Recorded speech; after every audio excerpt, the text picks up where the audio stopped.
حضرت مالک بن دینار رحمۃ اللہ علیہ کی توبہ کا سبق آموز واقعہ۔ مالک بن دینار رحمۃ اللہ علیہ سے ان کی توبہ کا سبب پوچھا گیا تو انہوں نے کہا، میں ایک سپاہی تھا اور شراب کا رسیا تھا۔ میں نے ایک نفیس باندی خریدی اور وہ میرے دل میں خاص مقام کی مالک بن گئی۔ اس سے میری ایک بچی پیدا ہوئی۔ میں اس بچی کو حد سے زیادہ پیار کرتا تھا۔ جب وہ زمین پر گھسیٹ کر چلنے لگی تو میرے دل میں اس کی محبت اور زیادہ بڑھ گئی۔ وہ مجھ سے مانوس ہو گئی اور میں اس کے سامنے جب بھی شراب لا کر رکھتا تو وہ آ کر کھینچا تانی کر کے میرے کپڑوں پر شراب بہا دیتی۔ جب اس بچی کی عمر 2 سال ہو گئی تو وہ مر گئی۔ میرے دل کو اس کے غم نے بیمار کر دیا۔ پھر فرمانے لگے، 15 رمضان کو جمعے کی رات میں شراب کے نشے میں مدہوش تھا۔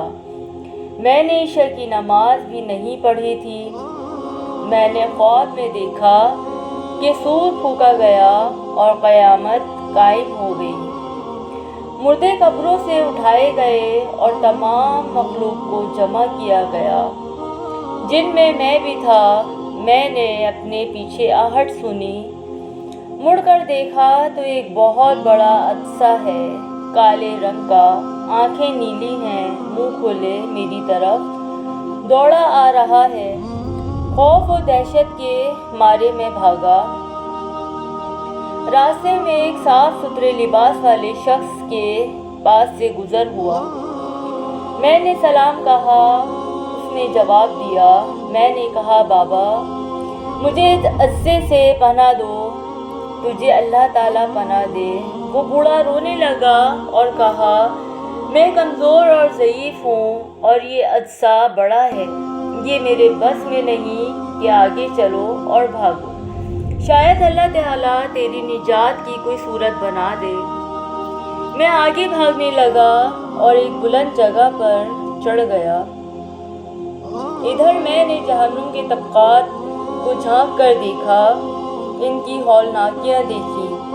قریب تھا کہ عدسے کے خوف سے میں ان میں گر جاتا۔ مجھے کسی نے آواز دے کر کہا، یہاں سے آگے جاؤ، تم یہاں کے رہنے والے نہیں ہو۔ میں اس کی بات سے مطمئن ہو گیا اور وہاں سے واپس لوٹا تو عدسہ میرے پیچھے تھا۔ میں پھر دوبارہ اس بوڑھے کے پاس آیا اور کہا، بابا میں نے آپ سے درخواست کی کہ اس عدسے سے میری جان چھڑاؤ، آپ نے کچھ نہیں کیا۔ وہ بوڑھا پھر رونے لگا اور کہا، میں ناتواں ہوں، البتہ تم اس پہاڑ کے پاس جاؤ جہاں مسلمانوں کی امانتیں ہیں۔ اگر تمہاری کوئی امانت ہو تو وہ تمہاری مدد کرے گی۔ میں نے دیکھا کہ چاندی کا ایک گول پہاڑ ہے اور اس میں جگہ جگہ سوراخ اور روشن دان ہیں اور پردے لٹکے ہوئے ہیں۔ ہر روشن دان پر سونے کے 2 پٹے ہیں اور ان کے قبضے یاقوت کے ہیں اور آرائش موتیوں کی۔ ہر پٹے پر ایک ریشمی پردہ ہے۔ جب میں نے پہاڑ کی طرف نظر دوڑائی تو فوراً اس کی طرف بھاگا اور عدسہ میرے پیچھے تھا۔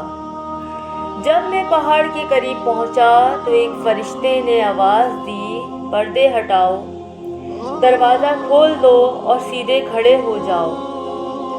شاید اس حاجت مند کی یہاں کوئی امانت ہو جو اسے اس کے دشمن سے نجات دلائے۔ میں نے دیکھا پردے ہٹ گئے اور دروازے کھل گئے اور ان روشن دانوں سے بہت سارے بچے میری طرف جھانکنے لگے۔ ان کے چہرے چاند کی مانند تھے۔ اسی دوران عدسہ بھی میرے نزدیک پہنچ چکا تھا۔ میں اس وقت حیران رہ گیا جب ان میں سے ایک بچے نے چلا کر کہا، ابے سب آؤ، اس کا دشمن اس کے قریب آ گیا